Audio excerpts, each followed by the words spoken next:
Assalamualaikum warahmatullahi wabarakatuh.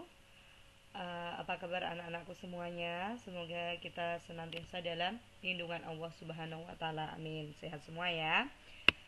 Pada pertemuan kali ini kita masuk pada pertemuan ke-9, yaitu membahas persebaran flora dan fauna Indonesia tentang KI 3.1, yaitu memahami konsep ruang, lokasi, distribusi, potensi, iklim, bentuk muka bumi, geologis, flora dan fauna, dan interaksi antar ruang di Indonesia serta pengaruhnya terhadap kehidupan manusia dalam aspek ekonomi, sosial, budaya, dan pendidikan. Pertama, saya tampilkan mengenai peta persebaran flora fauna di Indonesia. Persebaran flora dan fauna di Indonesia ini terbagi ke dalam 3 kawasan, yaitu Indonesia bagian barat yang kita sebut sebagai zona Asiatis, Indonesia bagian tengah, zona peralihan, dan Indonesia bagian timur adalah zona Australis. Antara Indonesia bagian barat dengan Indonesia bagian tengah ini dibatasi oleh sebuah garis yang disebut sebagai garis Wallace, dan bagian tengah dengan bagian timur dibatasi oleh sebuah garis yang disebut sebagai garis Weber. Perlu kita ketahui terlebih dahulu apa itu pengertian tentang flora dan apa pengertian tentang fauna. Flora itu merupakan semua jenis tumbuh-tumbuhan yang berada di habitat atau daerah tertentu. Sedangkan fauna itu adalah semua hewan-hewan yang menempati daerah tertentu. Apa saja yang berpengaruh terhadap persebaran flora dan fauna di wilayah Indonesia ini?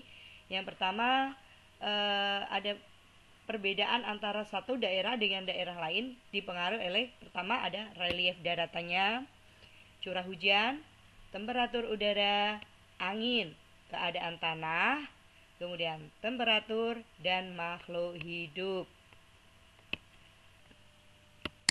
Berikutnya, kita bahas terlebih dahulu mengenai flora, ya. Flora tadi adalah segala jenis tumbuhan serta tanaman yang ada di muka bumi. Persebaran flora yang ada di Indonesia itu mewakili persebaran beberapa jenis hutan yang ada di Indonesia, terbagi menjadi 5, yaitu ada hutan hujan tropis atau sering kita sebut dengan hutan heterogen. Hutan ini terdapat di daerah yang memiliki curah hujan yang tinggi dengan temperatur udara yang juga sangat tinggi dan memiliki ciri selalu hijau sepanjang tahun, dan terdapat di daerah Sumatera, Kalimantan, Sulawesi, dan Papua. Yang kedua, hutan musim atau hutan homogen. Ini terdapat di daerah dengan suhu udara tinggi dan memiliki perbedaan kondisi di musim hujan dan musim kemarau. Tersebar di Jawa Tengah, Jawa Timur, dan Nusa Tenggara. Ini untuk daerah kita, ya, Kabupaten Grobogan, ini banyak sekali kita jumpai adanya hutan homogen. Misalnya, kita lihat pada hutan jati, hutan mauni. Ya, tumbuhan jati dan mauni ini akan terlihat jelas adanya perbedaan musim kemarau, di mana saat jati ini menggugurkan daunnya, maka masuk pada musim kemarau, dan saat bersemi kembali berarti menandakan masuk pada musim penghujan. Yang ketiga adalah sabana, merupakan padang rumput yang dikelilingi pepohonan yang besar, tersebar di wilayah Nusa Tenggara. Biasanya digunakan untuk peternakan, pengembala. Yang keempat, stepa, merupakan padang rumput yang luas, tersebar di daerah Nusa Tenggara Timur. Yang kelima, hutan bakau atau mangrove. Hutan ini biasanya terdapat pada daerah pantai yang berlumpur, landai, kemudian memiliki arus yang lemah, ya.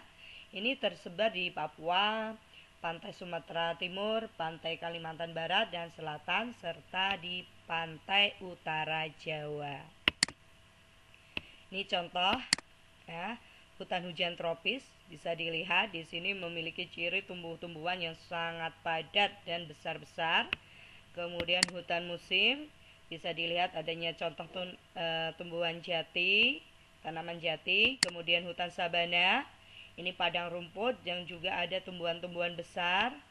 Kemudian ada stepa, ini padang rumput yang luas dan terdapat pada daerah perbukitan. Kemudian ada hutan mangrove. Nah, hutan mangrove ini biasanya terdapat di pesisir pantai yang landai berlumpur dan biasanya juga bisa kita temui pada daerah tambak. Next, mengenai flora yang ada di Indonesia bagian barat, timur, dan tengah. Ya, pada bagian barat, flora ini memiliki jenis tumbuhan yang sangat beragam dan memiliki kawasan mangrove yang lebih banyak di sekitar pantai. Hutan pada kawasan bagian barat ini selalu hijau dengan jenis kayu yang memiliki banyak manfaat bagi manusianya. Yang kedua, flora bagian timur. Ini terdapat di bagian timur, memiliki kemiripan dengan flora yang terdapat di benua Australia. Selain itu, persebaran flora yang berada di timur ini akan lebih banyak tumbuh semak dan belukarnya. Flora yang khas dari wilayah ini adalah pohon matoa serta tanaman Ficus family beringin. Yang ketiga, flora bagian tengah. Flora bagian tengah ini memiliki seragam, artinya apa? Hanya didominasi oleh satu jenis tumbuhan saja. Jenis tumbuhan yang paling banyak ditemukan di bagian tengah ini adalah pohon cemara, pinus, dan palma. Yang kedua masuk pada fauna. Fauna tadi adalah segala macam jenis hewan yang hidup di bagian tertentu dan pada periode tertentu. Fauna Indonesia juga terbagi ke dalam 3 kawasan. Yang pertama, fauna bagian barat. Ini memiliki kemiripan dengan negara-negara yang terletak di benua Asia. Meskipun begitu, terdapat juga beberapa hewan bertipe asiatis yang hanya dapat ditemui di Indonesia dan tidak ada di negara Asia lainnya. Seperti orangutan, yaitu yang merupakan habitat asli dari hutan Sumatera dan Kalimantan. Kemudian untuk lebih jelasnya di sini juga saya sampaikan ciri-ciri dari fauna bagian barat atau asiatis, yaitu hewannya tidak memiliki kantung, bisa ditemui banyak jenis kera. Mamalianya memiliki tubuh yang cukup besar. Dapat ditemukan berbagai jenis reptil, jenis burung berwarna cerah ini juga sifatnya sangat terbatas, tetapi mereka justru berukuran kecil dan memiliki suara yang merdu. Yang kedua, fauna di bagian tengah Indonesia. Fauna yang habitatnya berada di bagian tengah adalah fauna endemik Indonesia alias hewan asli Indonesia yang tidak ada di negara lain.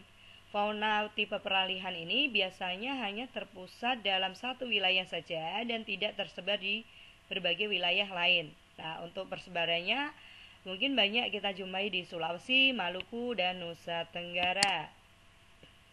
Adapun ciri-cirinya, yang pertama adalah memiliki ciri fisik campuran antara tipe Australis dan tipe Asiatis. Yang kedua, bersifat endemis, hanya terdapat di satu wilayah saja. Yang ketiga, karena bersifat endemis, maka fauna tipe peralihan ini banyak yang terancam punah karena kelangkaan atau langka. Yang ketiga, fauna di bagian timur Indonesia. Fauna di bagian timur Indonesia memiliki tipe Australis yang berarti mirip dengan fauna yang terdapat di benua Australia. Nah, terdapat berbagai macam jenis burung yang dilindungi dan habitat asli dari daerah timur Indonesia. Seperti persebarannya ada di Maluku dan Papua. Adapun ciri-cirinya, yang pertama, mamalia ini memiliki tubuh yang relatif kecil. Terdapat banyak jenis burung dengan warna cerah dan corak beragam. Tidak ditemukan kera di hutannya, memiliki banyak binatang berkantong, memiliki jenis ikan air tawar yang terbatas, serta banyak terdapat hewan yang bertanduk. Oke, anak-anakku, semoga dengan penjelasan tadi anak-anak lebih mengerti tentang persebaran flora fauna Indonesia. Untuk lebih jelasnya lagi, anak-anak saya berikan lembar kerja. Ya, ada 3 pertanyaan. Yang pertama, Carilah jenis flora dan fauna yang bersifat endemik di wilayah Indonesia berdasarkan garis Wallace dan garis Weber. Yang kedua, hutan memiliki manfaat yang sangat penting bagi kehidupan. Jelaskan apa saja manfaat tersebut bagi kehidupan manusia. Yang ketiga, jelaskan pengertian garis Wallace dan garis Weber. Ya, jawaban silahkan ditulis di kertas folio dan dikumpulkan pada saya. Terima kasih. Jangan lupa anak-anak untuk like, share, dan subscribe. Terima kasih. Assalamualaikum warahmatullahi wabarakatuh.